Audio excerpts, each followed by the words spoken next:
What if one quiet morning during breakfast, your whole life shattered? What if love turned into betrayal right before your eyes? I know you're curious, because who wouldn't be? Stay with me, my friend.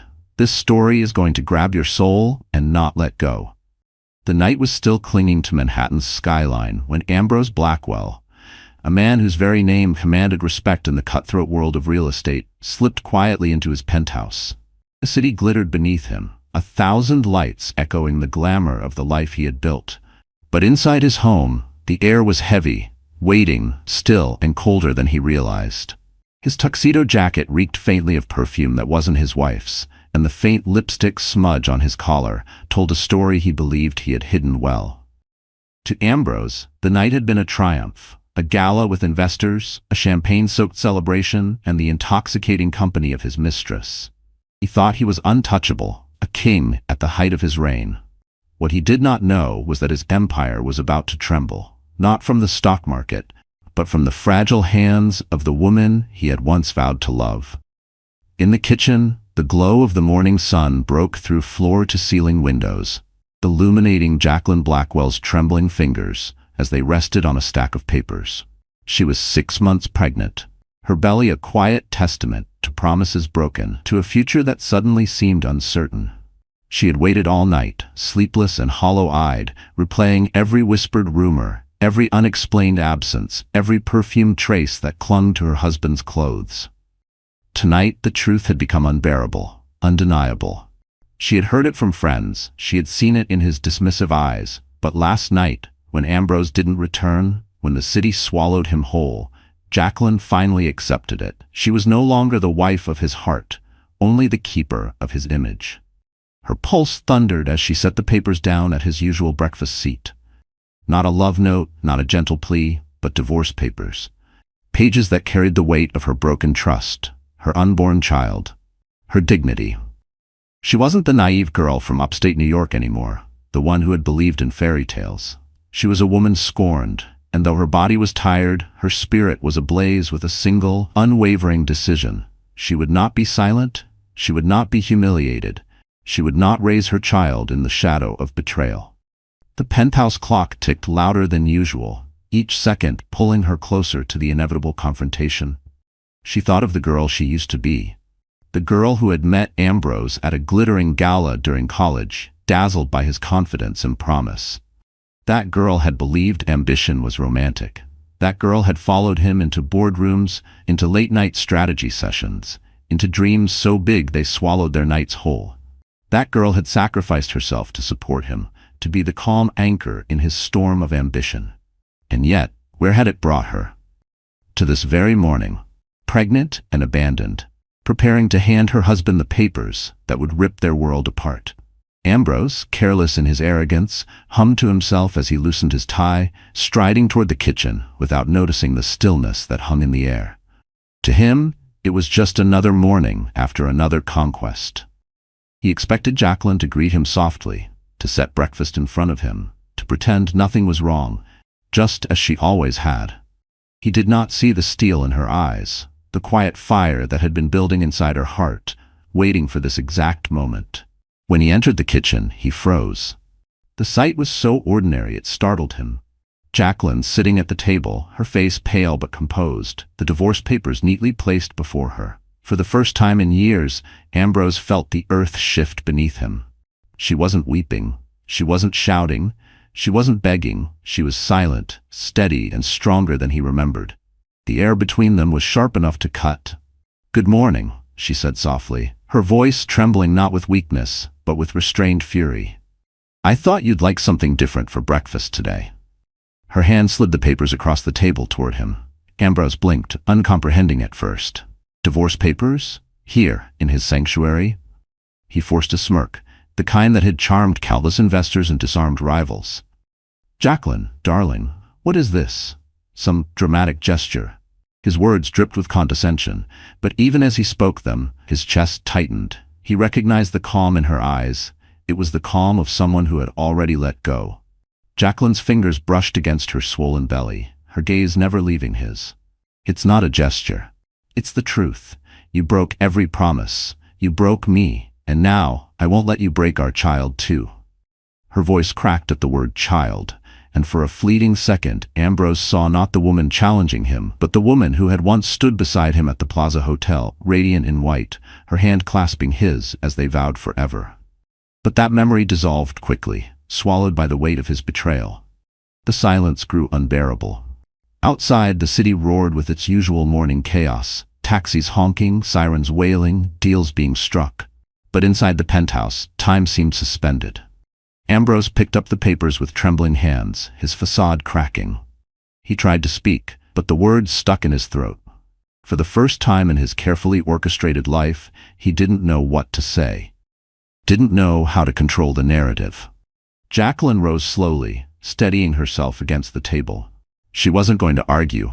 She wasn't going to beg. She was simply going to leave him with the truth. Her lips trembled as she whispered, "You wanted a mistress? Fine. You can have her, but you'll never have me again." And with that, she turned toward the hallway, her bare feet soft against the marble floors. Ambrose's voice finally broke through, raw and panicked. "Jacqueline, wait." But she didn't stop. She didn't look back. Because she knew something he hadn't yet realized. The moment she handed him those papers, the real story had only just begun. And as the door closed behind her, Ambrose Blackwell understood for the first time that his greatest battle wasn't in boardrooms or billion-dollar deals. It was in the kitchen that morning, with the wife he had just lost forever. Glenn Mitchell Blackwell had never been the type of woman people expected to end up in the pages of glossy magazines or the gossip columns of Manhattan society.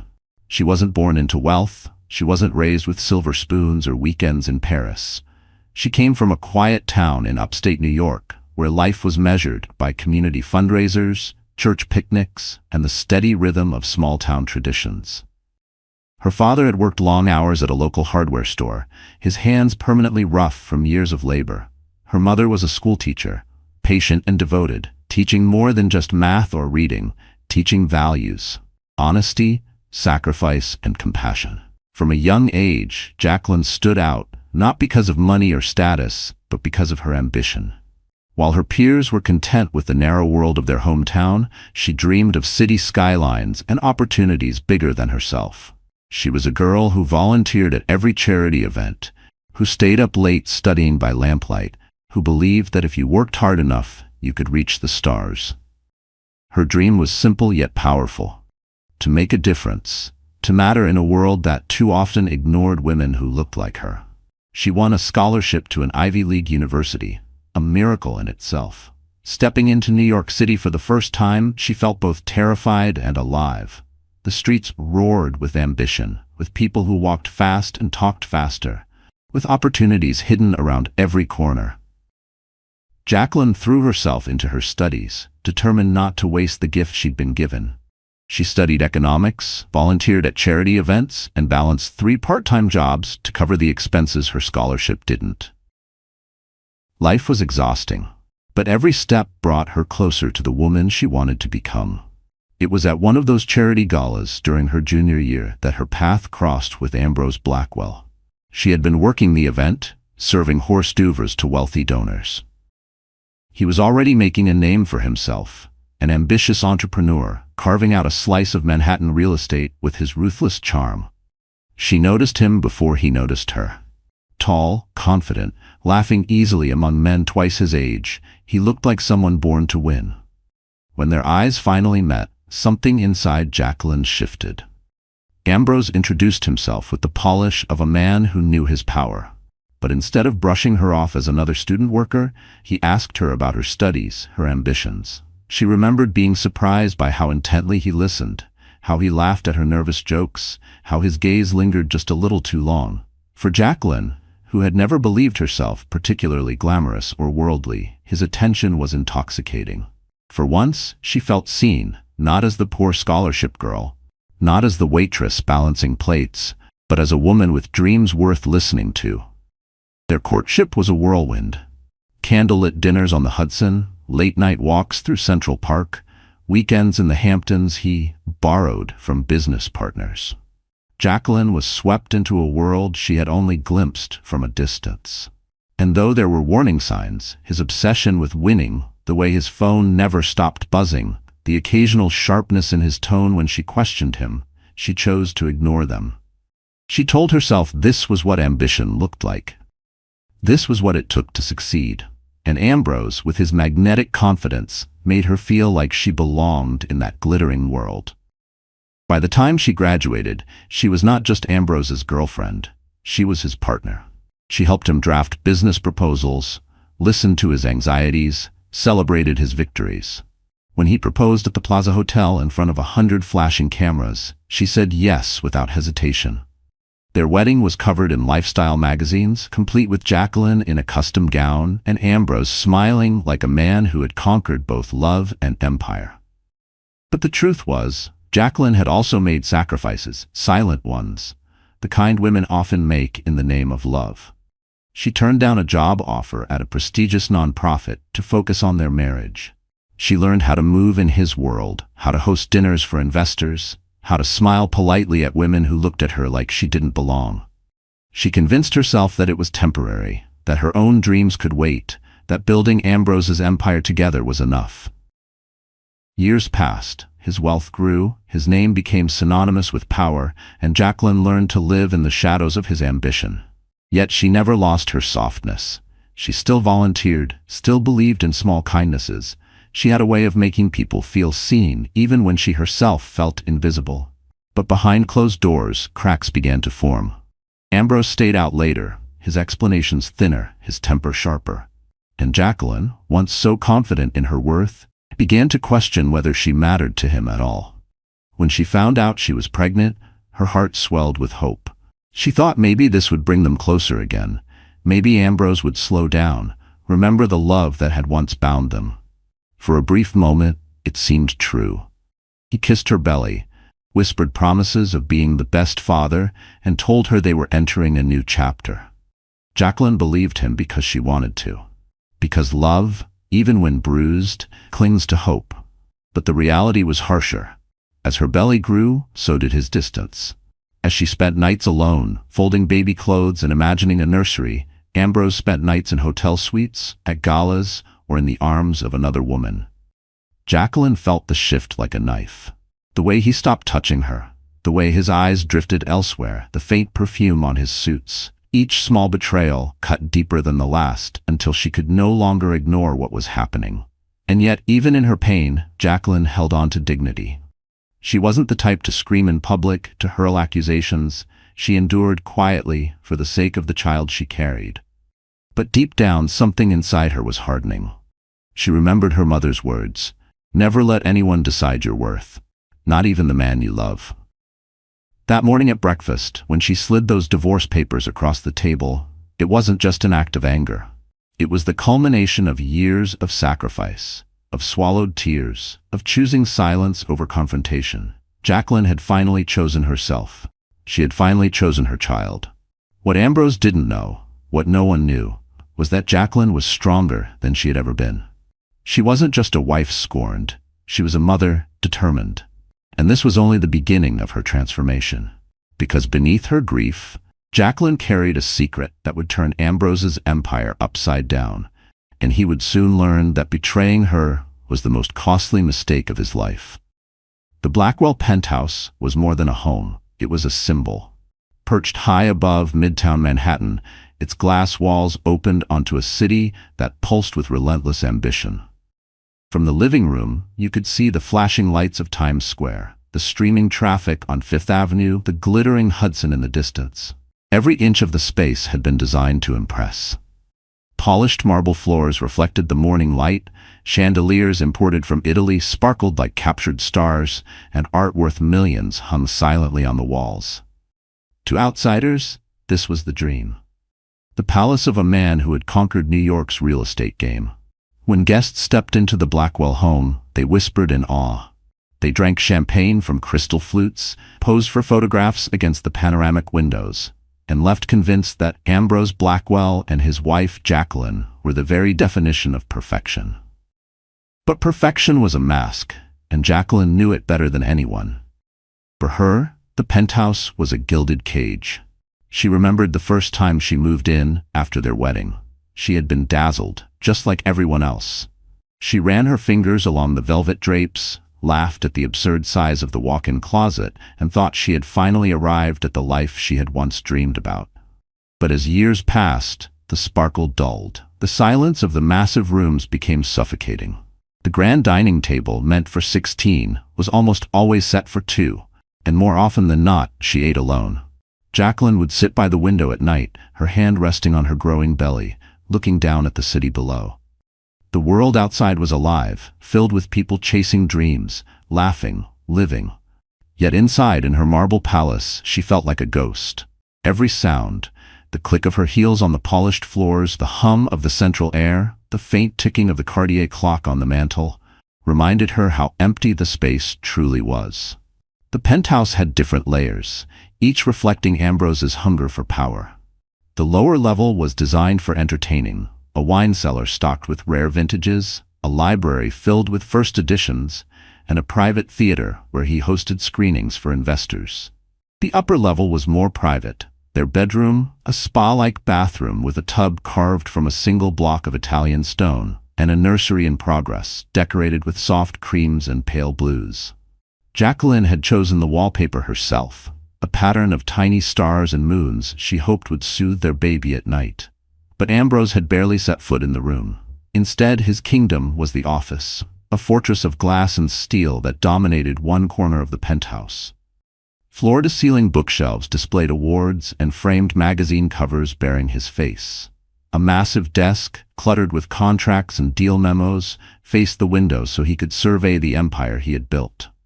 Jacqueline often avoided that room. It wasn't just an office, it was a shrine to his ego, a constant reminder of the man she had married and the man he had become. What haunted Jacqueline most was how this setting reflected her own erasure. The penthouse had no trace of her touch. There were no family photographs on the walls, no silly souvenirs from their vacations, no evidence of the life they had once shared. Even in the bedroom, the decor was stark, minimalist, chosen by Ambrose's designers, not by her. Sometimes she wondered if he had ever truly seen her, or if she had simply been another accessory to his rise. The irony was bitter. The city outside celebrated Ambrose as a man of vision, a builder of dreams. But inside his own home, he had built a prison for his wife. Jacqueline tried to remind herself that this wasn't always the case. There had been moments early on when laughter echoed off the walls, when their shared dreams filled the empty spaces. But those moments had faded, replaced by business dinners, whispered phone calls, and nights when Ambrose didn't come home at all. That morning, as she slid the divorce papers across the kitchen table, Jacqueline couldn't help but glance around the space one more time. The marble counters, the gleaming appliances, the vase of fresh lilies Ambrose had ordered through his assistant, not for her, but for appearances. Everything looked perfect. Too perfect. A stranger walking in might think they were the happiest couple in Manhattan, but Jacqueline knew the truth. Her mind drifted to the gala Ambrose had attended the night before. She could picture it clearly. Crystal chandeliers, gold-trimmed tables, men in tuxedos and women in gowns glittering with diamonds. That was his true setting. Not home with her, but out there, where ambition and temptation blurred into one. She imagined him smiling for cameras, whispering in the ear of the woman on his arm, his mistress, while the world applauded his success. The contrast was almost unbearable. And yet, Jacqueline realized the setting that had once made her feel small could now become her weapon. She understood something Ambrose had forgotten. Appearances could be destroyed as quickly as they were built. He had built his empire on perception, on the illusion of being invincible, untouchable, adored. But illusions were fragile. All it took was one crack in the glass, one truth exposed, and the entire structure could shatter. She took a deep breath, her eyes scanning the skyline through the window. This city had a way of crushing people, but it also had a way of lifting them higher than they ever thought possible. Jacqueline was no longer content to be crushed. She wasn't leaving this penthouse empty-handed, nor was she leaving it defeated. She would find her strength here, in the very place that had once silenced her. Because this setting, this luxurious, cold, glittering cage, wasn't just the backdrop of her humiliation. It was about to become the stage of her rebirth. And as Ambrose stood frozen at the table, staring at the divorce papers, he had no idea that the walls of the very penthouse he adored were about to bear witness to the unraveling of his empire. Ambrose Blackwell was the kind of man people either envied or feared. To the world, he was the definition of a self-made tycoon, born with nothing, rising through grit, charm, and relentless hunger. He had built a real estate empire worth billions before turning 40, his name whispered with reverence in boardrooms from Wall Street to Hong Kong. To investors, he was magnetic. To journalists, he was a story that sold. To mistresses, he was temptation wrapped in power. But to Jacqueline, Ambrose was something else entirely, an illusion. The man she had once adored, who had wooed her with candlelight dinners and whispered dreams, was no longer there. In his place stood a man intoxicated by success, convinced he was untouchable, careless with the very foundation that had allowed him to climb so high. He had begun to treat life like one of his business deals, calculate risk, maximize gain, discard what no longer served him. Unfortunately, Jacqueline and their unborn child had become just another liability in his eyes.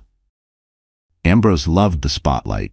He thrived on the attention of women who saw him not as a husband or father, but as a golden ticket. Among them, one figure stood out, Cassandra Ward. Cassandra was everything Jacqueline was not, at least in the shallow terms Ambrose valued.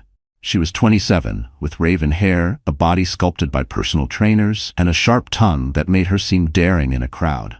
She worked in luxury PR, orchestrating glamorous galas and product launches, which made her presence in Ambrose's orbit seem convenient. But convenience had nothing to do with it. Cassandra knew how to flatter him, how to stroke his ego until he felt invincible. And Ambrose, blinded by vanity, mistook her manipulation for admiration. To society, Cassandra was just another pretty face attached to a powerful man.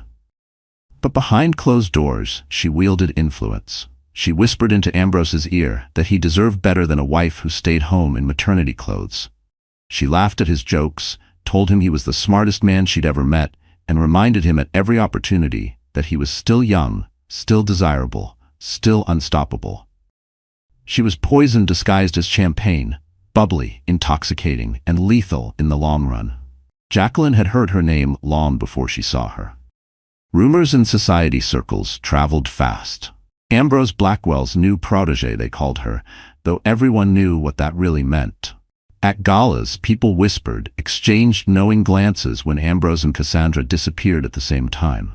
Jacqueline, humiliated but determined to preserve her dignity, ignored the whispers as long as she could. But last night, when Ambrose stayed out until dawn, the truth became impossible to ignore. Ambrose himself didn't even try to hide it anymore. That was the cruelest part. He strutted through the penthouse like nothing was wrong, his cologne tinged with the scent of another woman's perfume. He told himself Jacqueline would never leave him, that she needed him, depended on him, couldn't survive without him. That arrogance was his downfall. The contrast between them was stark. Jacqueline, swollen with the child they had created, waiting alone in a cavernous penthouse, while Ambrose lounged in VIP booths with Cassandra, her laughter ringing in his ear. To Ambrose, Jacqueline had become invisible, her sacrifices irrelevant, her love forgotten. He convinced himself that as long as he provided financially, he owed her nothing else. Cassandra, on the other hand, played her part perfectly.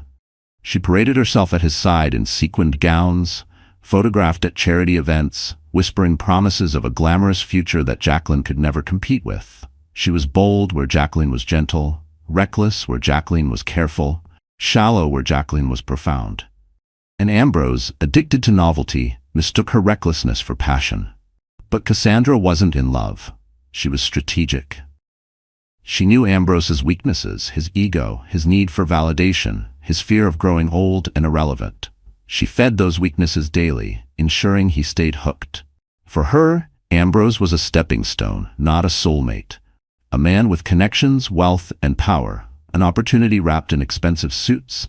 She never planned to grow old with him. She planned to use him until his shine dulled and then move on to the next glittering prize.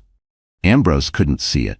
He believed he was in control, that he was the hunter, but in truth, he was prey, chasing the illusion of youth, blind to the wife at home, whose quiet strength outshone any mistress's charm. In private, Ambrose began to speak of Jacqueline with contempt. "She's so dull now," he confided to a colleague one night. "All she talks about is the baby, the nursery, the doctor visits. I need excitement. I need to feel alive." His colleague nodded politely, though even he knew Ambrose was playing with fire. Cassandra smiled when she heard such words. Every insult toward Jacqueline cemented her influence. "You deserve someone who matches your energy," she purred. "Someone who understands your lifestyle." And Ambrose, blinded by vanity, believed her. Yet, even as he sank deeper into Cassandra's trap, the foundation beneath him began to crack. What Ambrose didn't realize was that Jacqueline was no longer the silent, passive woman he imagined her to be. With every insult, every absence, every night she spent alone, her resolve hardened. While he was out flaunting his mistress, Jacqueline was preparing her own quiet revenge. The antagonists of this story, Ambrose and Cassandra, believed they were writing the script. They believed Jacqueline was a background character, destined to fade. But what they failed to understand was that the true power often lies in silence. And when silence finally breaks, it does so with the force of an earthquake. Ambrose returned home that morning smug, convinced that the world was still in his palm. Cassandra had kissed him goodbye, promising another secret rendezvous, another night of reckless pleasure. He thought nothing could shake him. But when he walked into the kitchen and saw Jacqueline waiting with divorce papers, his confidence faltered for the first time in years. For the first time, Ambrose realized he wasn't the only player in the game, and he had no idea that the woman he underestimated most was about to become the very storm that would bring his empire crashing down. The morning Jacqueline handed Ambrose the divorce papers was only the beginning. Betrayal in private was painful, but betrayal in public was devastating. And for Jacqueline, the moment came faster than she expected. 2 weeks after that fateful breakfast, the Blackwells were scheduled to appear at one of Manhattan's most glamorous events, the Metropolitan Charity Gala. It was an annual tradition, the crown jewel of the city's social calendar, where CEOs, politicians, and celebrities mingled under chandeliers the size of carriages. The Blackwells had been on the guest list for years, always arriving arm in arm, the picture of elegance and power. Jacqueline dreaded it now, but appearances still mattered, and Ambrose insisted they go. He framed it as obligation. "Investors will be there," he told her, adjusting his cufflinks in front of the mirror. "We need to show unity." His voice carried the arrogance of a man who still believed he controlled the narrative. Jacqueline, still reeling from his betrayal but unwilling to give him the satisfaction of retreat, agreed. She would go, not as his accessory, but as his equal. The night of the gala, the grand hall glittered with excess. Gold-trimmed tables overflowed with orchids, waiters carried trays of champagne, and a string quartet played beneath an arch of cascading crystal. Photographers clustered at the entrance, their flashes capturing every arrival. Jacqueline wore a gown of deep emerald silk that hugged her figure, her belly now a soft curve beneath the fabric. She chose it deliberately, a reminder that she carried not just the weight of betrayal, but the promise of new life. Ambrose, in his custom tuxedo, looked every bit the conquering tycoon. To the cameras, he smiled broadly, holding Jacqueline's arm, whispering staged compliments. For a fleeting moment, Jacqueline thought perhaps he understood the importance of keeping up appearances. But the illusion shattered the moment they stepped inside. Cassandra was there. She stood near the silent auction tables, draped in scarlet sequins, her lips curved in a smile that was anything but innocent. Conversations faltered as people noticed. Whispers rippled through the crowd. Everyone knew who she was. Everyone had heard the rumors. But seeing her there, bold as daylight, was something else entirely. Jacqueline's stomach tightened, but she held her head high. She had endured enough humiliation in private. Tonight, she would not falter. Ambrose, however, seemed unfazed. He greeted acquaintances, laughed too loudly, and glanced toward Cassandra with the arrogance of a man who thought no one could touch him. The betrayal reached its peak during the auction itself. Ambrose, standing before donors and investors, announced a new real estate project. Cameras flashed, applause filled the air, and then, without hesitation, he invited Cassandra onto the stage. "Ladies and gentlemen," Ambrose declared, his hand resting lightly on her back, "meet the brilliant woman helping shape this project, Cassandra Ward. Gasps erupted. Investors exchanged uneasy glances. The mistress wasn't just in the room. She was on stage, introduced by Ambrose himself. And Jacqueline, pregnant and dignified, sat in the front row, her face illuminated by the same lights that glorified her husband's betrayal. The cruelty of it stole her breath. For years, she had been the one supporting him behind the scenes, drafting speeches, soothing his nerves, smiling at events while hiding her loneliness. And now, in front of Manhattan's elite, he discarded her for another woman, as though she were irrelevant. She felt the burn of humiliation as eyes turned toward her, some filled with pity, others with judgment. A society matron whispered too loudly, "Poor Jacqueline." A younger woman smirked. He finally upgraded. But Jacqueline refused to crumble. She clasped her clutch tighter, lifted her chin, and forced her tears back. If Ambrose thought this moment would break her, he was wrong. When the presentation ended, applause scattered uncertainly. Cassandra basked in the attention, her hand lingering on Ambrose's arm. He grinned, convinced he had made a statement of power, but in reality, he had made a spectacle of disgrace. As the night unfolded, the whispers grew. "Did you see? His wife is right there. How shameless." The very people Ambrose sought to impress now looked at him with unease, and Jacqueline, silent but steady, became the figure everyone couldn't stop glancing at. There was strength in her stillness, dignity in her composure. She was not the one embarrassed, he was. Later, as guests mingled near the champagne fountain, Jacqueline excused herself from the table. She walked gracefully through the crowd, her gown brushing against polished marble floors. Heads turned as she passed, her presence commanding in a way Ambrose could never manufacture. She reached the exit doors and paused, looking back one last time. Ambrose caught her eye, a flicker of unease crossing his smug expression. For the first time, doubt crept in. Perhaps he realized then that Jacqueline's silence was not submission. It was strategy. Jacqueline left the gala without a word, stepping into the cool night air. The city buzzed around her, indifferent to her pain, yet strangely liberating. For the first time in months, she felt in control. Betrayal had humiliated her in public, but it had also freed her. She no longer had to pretend. The cameras outside caught her exit, pregnant, poised, and alone. By morning, the tabloids would feast on the scandal. But instead of pity, Jacqueline would find something else: sympathy, support, and a platform she never expected. Because sometimes the very stage meant to humiliate becomes the stage where a woman rises.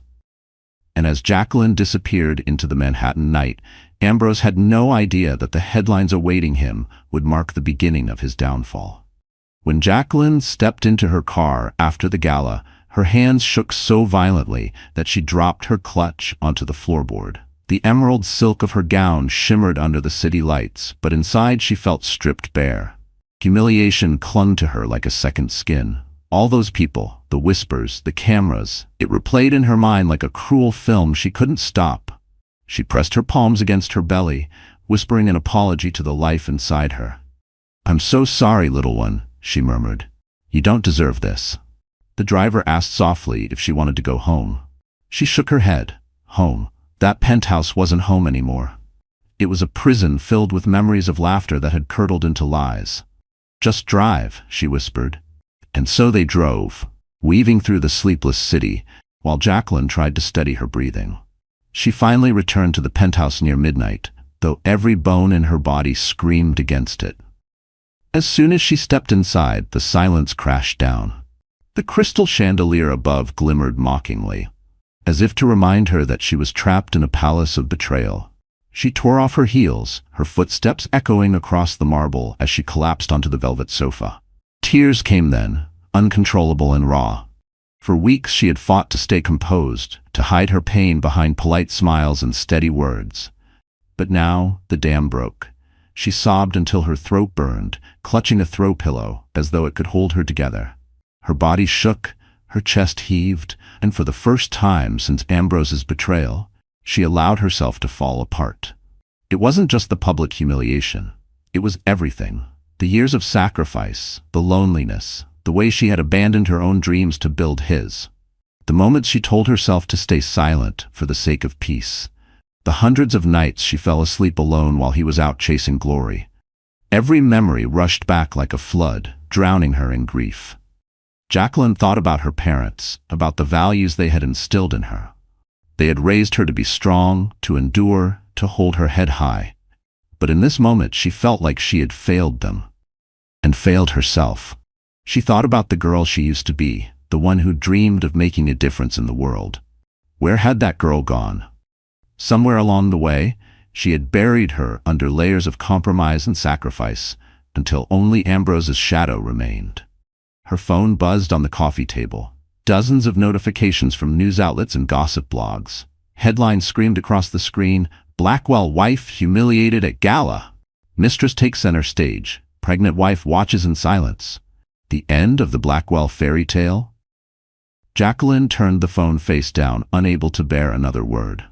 Her chest ached, her pulse pounded, and despair clawed at her throat. She was exhausted, more than she had ever been in her life. For a terrifying moment, she wondered if she had the strength to go on.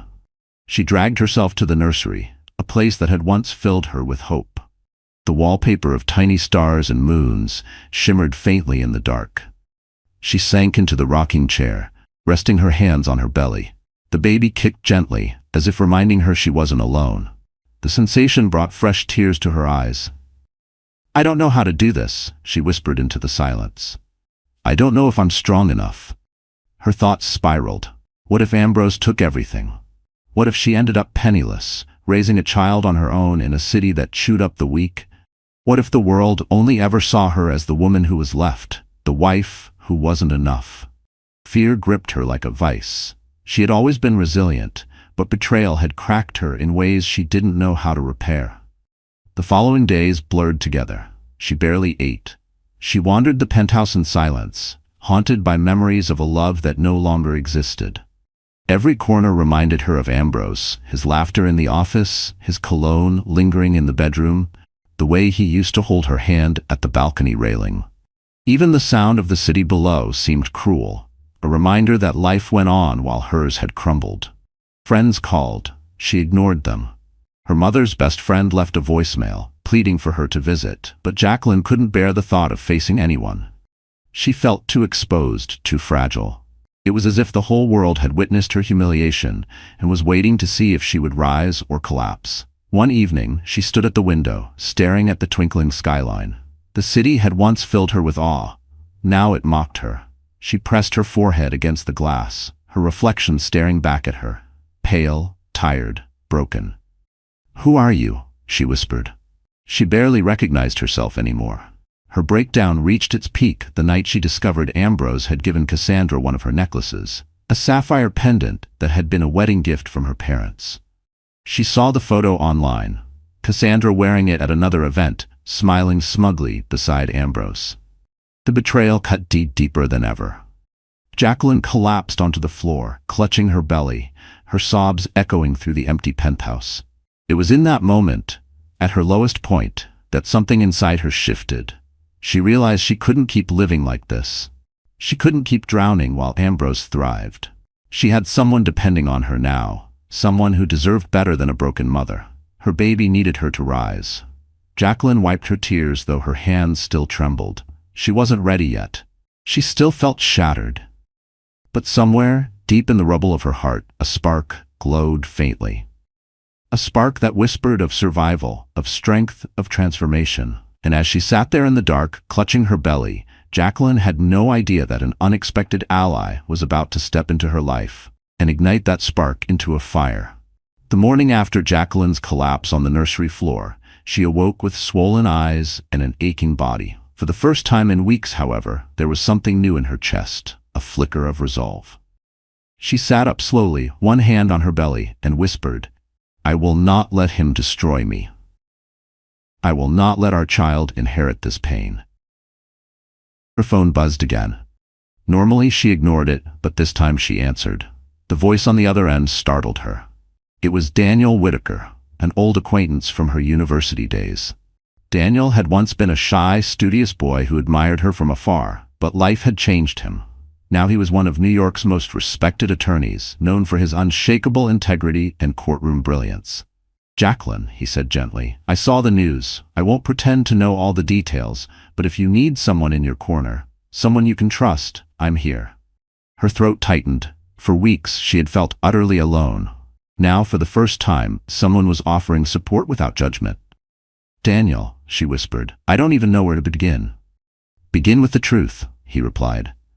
"Everything Ambrose has done, everything you've endured. Don't hold back. I'll handle the rest." Jacqueline hesitated. Years of silence and self-preservation made her cautious. But something in Daniel's tone, steady, kind, certain, broke down her walls. She told him everything. The loneliness, the mistress, the humiliation at the gala, the necklace stolen from her past.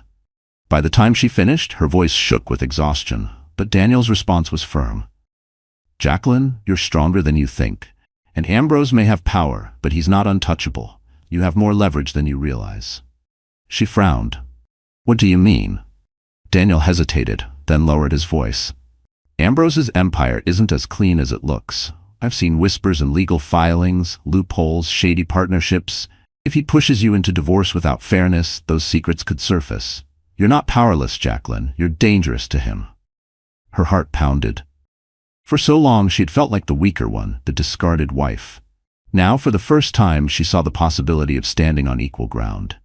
Over the next week, Daniel became her anchor.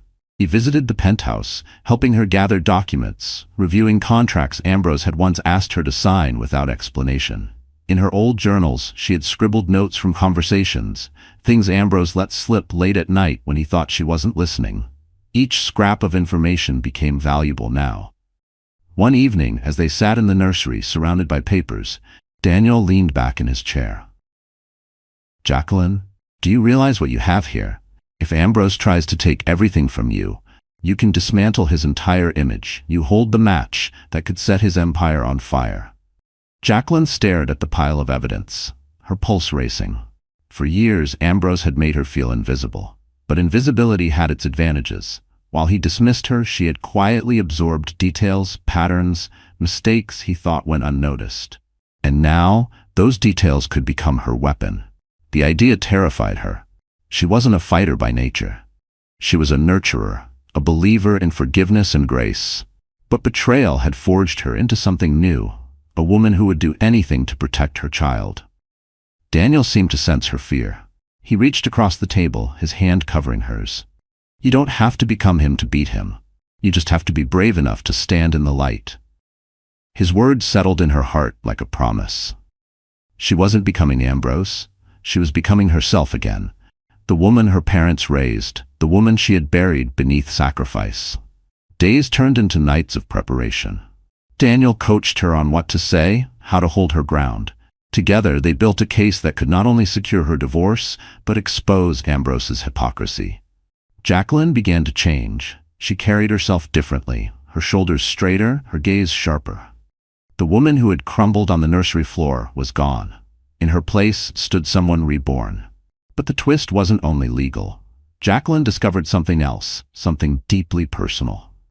Late one night, Daniel admitted quietly, "Jacqueline, I don't just see you as a client. I see you as the woman I always admired, even back in college. You were light then, and you're light now, even when you don't see it." His confession stunned her. She had been invisible to Ambrose for so long that she had forgotten what it felt like to be seen.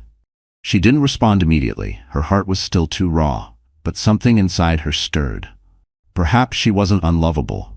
Perhaps she wasn't the discarded wife she feared she had become. Still, Jacqueline knew she had to tread carefully. Her focus wasn't romance. It was survival. It was reclaiming her life, her dignity, her child's future. Yet Daniel's presence gave her strength in ways she hadn't expected. He reminded her of the girl she used to be, the one who dreamed of making a difference, the one who believed she was worthy of love and respect. The more Ambrose flaunted his affair, the more determined Jacqueline became. She no longer cried when she saw his name in headlines with Cassandra. Instead, she saw them for what they were: distractions, smoke and mirrors. Soon, the world would see the truth. One afternoon, Jacqueline stood by the window of the penthouse, looking out at the skyline. The city no longer mocked her, it challenged her. She pressed her palm against the glass and whispered, "I'm ready." Behind her, Daniel's voice was steady. "Then let's begin. What neither of them knew was that Ambrose had already sensed the shift, and he was preparing a countermove that would test Jacqueline's courage more than ever. The woman who once hid in silence was gone. Slowly but surely, Jacqueline Blackwell was shedding the fragile shell Ambrose had forced her into, and something new, something stronger, was emerging. The change began subtly. She replaced the shapeless maternity dresses Ambrose had once mocked with elegant gowns tailored to her form, garments that celebrated her pregnancy instead of concealing it. She visited the salon for the first time in months, allowing a stylist to restore the soft chestnut waves of her hair. When she looked in the mirror afterward, she barely recognized herself. Her reflection no longer showed a woman broken by betrayal. It showed a woman reborn, glowing with both vulnerability and quiet defiance. Daniel noticed it too. When he arrived at the penthouse one afternoon, briefcase in hand, he paused, visibly struck by the sight of her. "You look powerful," he said softly. Jacqueline smiled, her hand brushing her growing belly. "I have to be," she replied, "for both of us." But her transformation wasn't just external. It was a mental rebirth. For weeks, Daniel had been guiding her through strategy sessions, teaching her how to control a narrative, how to face Ambrose without fear. At first her voice trembled, but with each rehearsal, with each affirmation, she grew steadier, sharper, fiercer. She practiced in the mirror until she could look into her own eyes and say the words that once terrified her. "I am enough. I am worthy. I will not be destroyed." The first test of this new strength came at a charity luncheon hosted by one of Manhattan's most influential socialites. Jacqueline debated not attending. After the humiliation at the gala, her instinct was still to avoid crowds. But Daniel urged her to go. "People need to see you," he said. "Not as a victim, but as a woman standing tall." And so, Jacqueline arrived at the luncheon in a sapphire gown, her head held high. The room fell silent as she entered. Conversations paused, eyes turned. The whispers began, but this time she didn't shrink from them. She walked with grace, her posture flawless, her gaze steady. Some faces softened with sympathy, others hardened with envy. But all of them watched her, riveted. When approached by reporters, Jacqueline did not flinch. "Mrs. Blackwell, how are you handling the rumors about your husband?" one asked. She smiled faintly, her voice calm. "I don't respond to rumors," she said. "I focus on truth, and the truth always comes to light." The answer spread like wildfire. Within hours, it was quoted across tabloids and blogs. For the first time since her public humiliation, Jacqueline wasn't painted as the broken wife. She was painted as dignified, composed, and unshakable. Ambrose, of course, noticed. That evening, he stormed into the penthouse, his face red with fury. "What are you doing?" he demanded. "Undermining me in front of the press?" Jacqueline stood calmly at the kitchen counter, sipping tea. "I didn't undermine you," she replied coolly. "I spoke the truth." Her calmness infuriated him more than anger ever could. He slammed his hand against the marble countertop. "You think you're clever now? You think anyone cares about you without me?" Jacqueline met his glare without flinching. "They don't care about me because of you, Ambrose. They care because they see strength, something you've forgotten how to have." For the first time, Ambrose faltered. He saw it, the spark in her eyes, the steel in her tone. She wasn't the obedient woman he had discarded. She was something else now, something he could no longer control. Jacqueline's transformation extended beyond society events and confrontations. She began volunteering again, reconnecting with her roots. She visited women's shelters, donating resources quietly, listening to stories of survival that mirrored her own. Each conversation reminded her she wasn't alone, that countless women had endured betrayal and rebuilt their lives. Their strength fueled hers, their resilience mirrored her own journey. The press took notice. Headlines shifted. Jacqueline Blackwell rises from scandal with grace. Betrayed but unbroken, Blackwell wife leads with dignity. A new symbol of strength in New York society. Ambrose seethed. He had spent years crafting his image as the invincible mogul, and now his wife, pregnant, betrayed, and radiant, was stealing the spotlight.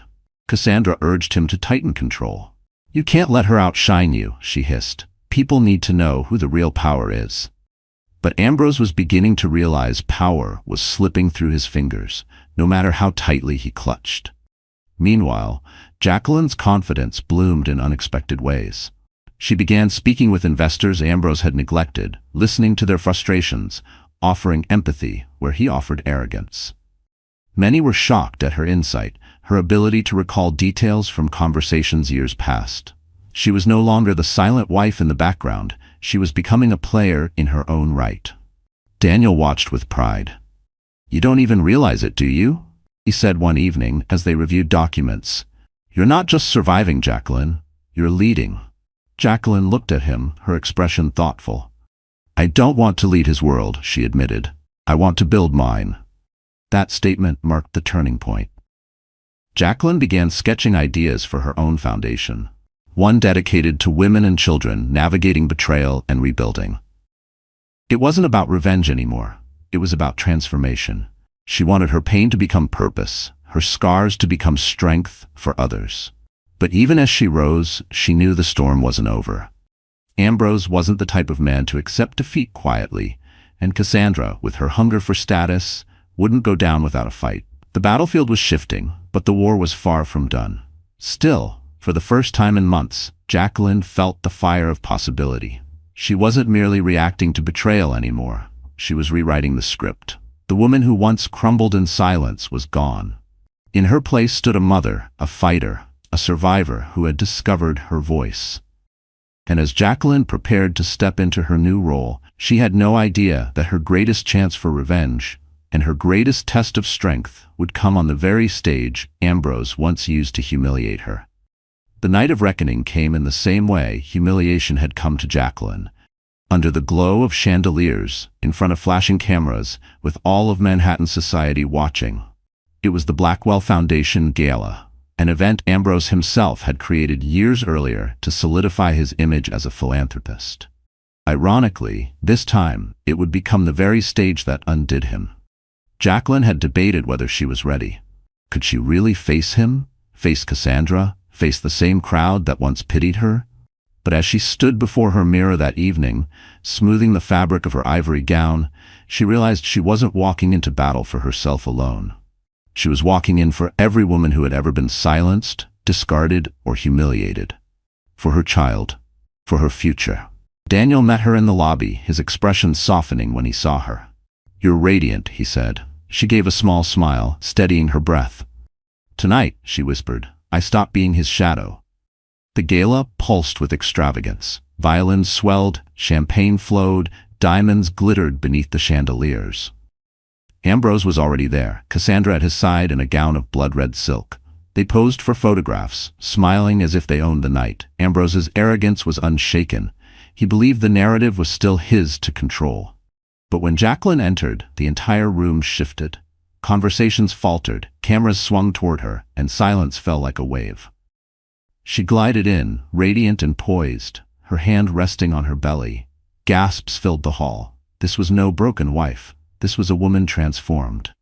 Ambrose's smile froze. Cassandra's lips curled in a smirk, but her eyes betrayed unease. Jacqueline didn't acknowledge them. She walked straight past, commanding the attention of the crowd with grace alone. Daniel guided her toward the stage, where she was scheduled to give a speech Ambrose had arrogantly assumed would be routine, ceremonial. But Jacqueline had rewritten it. When she took the podium, the audience leaned forward. Her voice was clear, strong, carrying across the glittering room. "Good evening," she began. "Tonight, we gather for the Blackwell Foundation Gala, a tradition meant to honor compassion, dignity, and truth. But tonight, I will not deliver the speech my husband expected. Tonight, I will speak my truth." A ripple moved through the audience. Ambrose shifted in his seat, his jaw tightening. Cassandra's nails dug into his arm. Jacqueline continued. "Many of you know me as Ambrose Blackwell's wife. For years, that was my role, standing silently at his side, smiling for photographs, hosting dinners, raising our home. But behind the glitter, behind the polished marble walls of our penthouse, there was another story.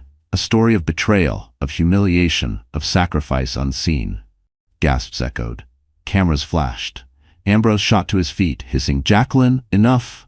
But she raised her hand, her eyes locking on his with a calm that silenced him more effectively than shouting ever could. She turned back to the audience. "I was betrayed not just as a wife, but as a woman who gave up her dreams to build someone else's. Betrayed in private, and finally, betrayed in public. You all saw it. You all whispered, and I carried the weight of that silence alone. The hall was so quiet, the chandeliers seemed to hum. Jacqueline's voice steadied further. But silence is no longer my choice. I will not be invisible. I will not be discarded, and I will not allow my child to inherit shame instead of dignity. At that, she gestured toward Daniel, who handed her a folder. She opened it, holding up the evidence they had gathered: documents, contracts, financial records. For too long, this empire has been built on illusion. But illusions crack, and tonight, I choose truth. The screens behind her lit up with projections. Contracts showing Ambrose's unethical dealings, images of Cassandra flaunting stolen jewelry, timelines that aligned his absences with fraudulent business trips. The crowd gasped louder with every slide. Investors muttered, journalists scribbled, cameras clicked furiously. Ambrose lunged forward. "This is slander," he shouted. "None of this means anything." But Jacqueline's voice cut through. "It means everything, Ambrose, because the world deserves to know the man behind the mask, and I deserve to reclaim my voice." The audience erupted, not with pity this time, but with applause. Women rose to their feet, clapping, nodding, tears in their eyes. Men who had once envied Ambrose now whispered furiously among themselves, realizing the emperor had no clothes. Ambrose stood frozen, his face pale, sweat forming at his temples. Cassandra tried to pull him back, but the photographers swarmed, their lenses capturing every crack in his composure. The empire he had spent years constructing was unraveling, thread by thread, under the weight of his wife's truth. Jacqueline stepped down from the podium, the applause still echoing. Daniel took her hand, steadying her as she walked past Ambrose. She paused in front of him, her eyes steady, her voice low but firm. "You thought I was weak. You thought I would disappear. But you forgot, Ambrose. Women like me don't vanish. We rise." And with that she walked away, leaving him standing in ruins before the entire city. But as the applause thundered, Jacqueline knew the war wasn't over. Exposing him publicly was only the beginning. The real battle, the one for her child's future, her independence, and her own soul, was still ahead. And in the shadows of the gala, Cassandra was already plotting her next move, one that could put everything Jacqueline had built at risk. The aftermath of the gala spread like wildfire. By dawn, newspapers across the country blazed with headlines: "Blackwell Empire shaken by wife's revelation." Jacqueline Blackwell exposes husband's betrayal in front of elite. From humiliation to heroine, the rise of Jacqueline. For Ambrose, it was the beginning of the end. Investors pulled out within days. Stocks tied to his companies plummeted. Government officials announced investigations into his business practices, spurred by the very evidence Jacqueline had revealed. Cassandra, realizing her golden ticket was crumbling, vanished from his side almost overnight. The woman who had once whispered promises of devotion now refused to take his calls. Ambrose raged, threatened, begged, but none of it mattered. The empire he had built on arrogance and illusion was collapsing brick by brick. For the first time in years, he was powerless. And Jacqueline? She was free. The divorce proceedings, guided by Daniel's steady hand, ended swiftly and decisively. Ambrose tried to fight, but the evidence stacked against him left him cornered. Jacqueline secured financial independence, the penthouse, and full custody of her child. She had not only survived, she had triumphed.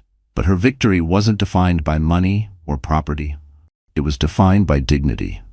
For the first time in years, she walked through the marble halls of her home without feeling like a prisoner.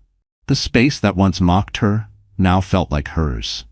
The silence was no longer suffocating. It was peaceful. As the weeks passed, Jacqueline poured her energy into building the foundation she had once dreamed of. The Rising Light Foundation opened its doors, offering resources, counseling, and shelter to women facing betrayal, abandonment, and abuse. She spoke at events not as Ambrose's wife, but as Jacqueline Blackwell, a woman who had endured, fought, and risen. Her story resonated. Letters poured in from women across the country. Some wrote of their own heartbreaks. Others simply thanked her for reminding them they weren't alone. Each letter strengthened her resolve, proving that her pain had not been wasted. One spring afternoon, Jacqueline stood on a small stage at the foundation's opening ceremony. She wore a simple white dress, her baby bump now round and proud. The room was filled with supporters, survivors, and journalists. Daniel stood at the back, watching quietly, his gaze filled with pride. Jacqueline's voice was steady as she spoke. When my world fell apart, I thought I was finished. I thought betrayal had destroyed me. But I was wrong. It didn't destroy me. It revealed me. And I want every woman in this room, every woman who has ever been told she is not enough, to hear me clearly. You are not defined by someone else's betrayal. You are defined by your strength, your resilience, and your choice to rise. Applause filled the room. Tears shimmered in the eyes of strangers. And Jacqueline knew in that moment she had found her true purpose. 2 months later, she gave birth to a healthy baby boy. She named him Gabriel, after her grandfather, a man who had taught her the value of honor and courage. Holding him in her arms, she felt a peace she had long forgotten. His tiny fingers curled around hers, anchoring her to a future filled with hope. Daniel was there at the hospital, waiting in the hallway with flowers. He didn't push, didn't demand. He simply stood by her side, a quiet constant in the storm. Over time their bond deepened, not as a fairy tale rebound, but as something real, steady, and built on trust. He never tried to replace what she had lost. Instead, he helped her rediscover what she had always deserved. Ambrose, meanwhile, faded from the headlines. His empire crumbled under lawsuits and investigations. The man who once believed himself untouchable was reduced to whispers of pity. Jacqueline never spoke ill of him publicly. She didn't need to. His downfall was his own doing. Her silence toward him was not weakness, but closure. Years later, when Gabriel was old enough to ask about his father, Jacqueline answered with honesty, but without bitterness. "Your father made mistakes," she said softly, "but those mistakes don't define you. You are your own person, and you will grow with love, not lies." The transformation of Jacqueline Blackwell became more than just a story. It became a symbol. A symbol that betrayal does not end a woman's life, that silence does not mean weakness, that dignity can be reclaimed even after public humiliation. And as she stood one evening on her balcony, the skyline glittering before her, Gabriel asleep inside, she allowed herself a smile. The city that once mocked her now felt like a companion, pulsing with the same resilience she had discovered in herself. She whispered into the night, a promise for her child, for herself, and for every woman still struggling in the shadows. "I am not broken. I am not forgotten. I am free." And with that, Jacqueline Blackwell stepped fully into her new life, not as a victim of betrayal, not as the shadow of a powerful man, but as the heroine of her own story. All right, my wonderful friends, so the story has come to an end. You're still here with me, aren't you? If you stayed all the way to this moment, then something in Jacqueline's journey must have touched your heart too. Maybe it's the reminder that no matter how deep the betrayal, healing is possible. The Stoics used to say, "We suffer more in imagination than in reality." And Jacqueline proved that by rising above humiliation and choosing strength over despair. Her fall did not define her. Her rise did. And that's the lesson for us. Your pain can become your power, and your scars can be the map to someone else's survival. If this story resonated with you, do me a favor. Like this video, share it with someone who needs hope today, and don't forget to subscribe. Together, let's keep reminding each other. We are never broken, only becoming.